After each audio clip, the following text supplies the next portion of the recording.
नायरा 8वीं में पढ़ती है। वह एक औसत छात्रा है। वह शायद ही कभी स्कूल मिस करती है। वह समय की पाबंद भी है। हालांकि उसे एक समस्या है।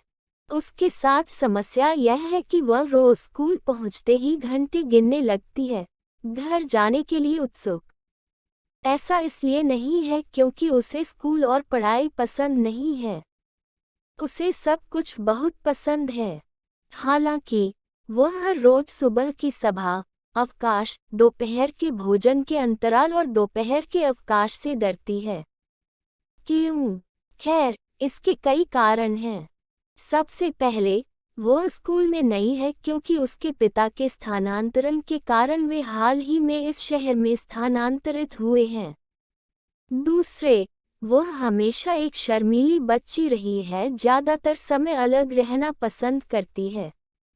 कभी कभी वह अपने सहपाठियों के करीब जाने का साहस जुटाती थी, जो या तो खेल खेल रहे होंगे या साथ में घूम रहे होंगे, इस उम्मीद के साथ कि वे उसे अपने साथ आने के लिए आमंत्रित करेंगे। लेकिन ज्यादातर समय वह एक खोज लेती थी। लेकिन ज्यादातर समय वह एक ऐसी जगह ढूंढ लेती थी जहां वह जा सके और बस खुद के साथ बैठ सके। नतीजतन उसका कोई दोस्त नहीं है। तीसरा, वह अपनी कमजोर दृष्टि के कारण पहने जाने वाले चश्मे के बारे में बहुत सोचती रहती है।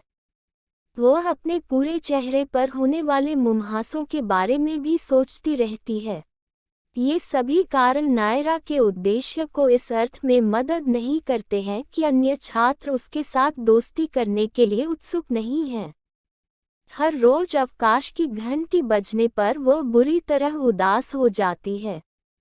उसके लिए अवकाश का मतलब अगले 15 मिनट बिताने की कोशिश करना है ताकि पूरी तरह से हारे हुए व्यक्ति की तरह न दिखे, क्योंकि उसके पास घूमने के लिए कोई दोस्त नहीं है। उसे अस्वीकृति के अपने डर का सामना करना कठिन लगता है। उसका आत्मसम्मान बहुत कम है। वह अक्सर सोचती है, मैं मजाकिया दिखती हूँ, मैं शर्मीली और आरक्षित हूँ, मुझे अन्य छात्रों से संपर्क करने में कोई विश्वास नहीं है। इसके अलावा दूसरे मुझसे बात क्यों करना चाहेंगे? मैं सिर्फ एक साधारण लड़की हूँ जिसमें कोई खास गुण नहीं है। यह दिनचर्या दिन ब दिन दोहराई जाती है, सुबह के अवकाश के लिए, दोपहर के भोजन के लिए और दोपहर के अवकाश के लिए। वह अंतिम अवधि के बाद अंतिम घंटी के लिए घंटों और मिनटों की गिनती करती है। फिर वह आनन फानन में स्कूल से निकल जाती है। वह घर पहुंचकर बहुत खुश और राहत महसूस कर रही है। उसके माता पिता को इस बात की कोई जानकारी नहीं है कि वह स्कूल में कैसा महसूस करती है। इस तरह 2 महीने बीत गए। इस पूरे समय में उनके इतिहास के शिक्षक उन्हें बहुत करीब से देख रहे हैं।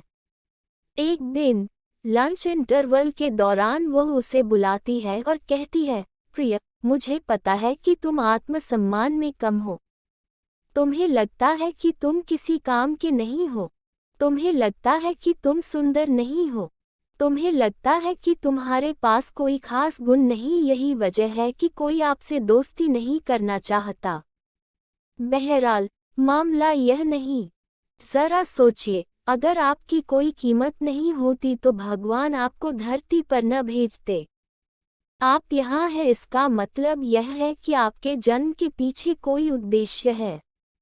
हो सकता है कि आप अभी इसके बारे में बहुत स्पष्ट न हो, लेकिन आश्वस्त रहे कि इसका एक निश्चित उद्देश्य है। एक दिन आप सीखेंगे कि यह क्या है। तो खुश हो जाओ, अपने बारे में अच्छा महसूस करें। आप जो भी करें उसमें अपना सर्वश्रेष्ठ दें। साथ ही अपनी गलतियों को पहचानना सीखें और खुद को सुधारने की कोशिश करें। यह आपको मजबूत बनने में मदद करेगा। नायरा समझ गई है कि उसके शिक्षक का क्या मतलब है। उस दिन के बाद से उसने अपनी कमियों या कमजोरियों को दूर करने का निरंतर प्रयास किया है। आज वह उच्च आत्मसम्मान वाली एक बदली हुई व्यक्ति है।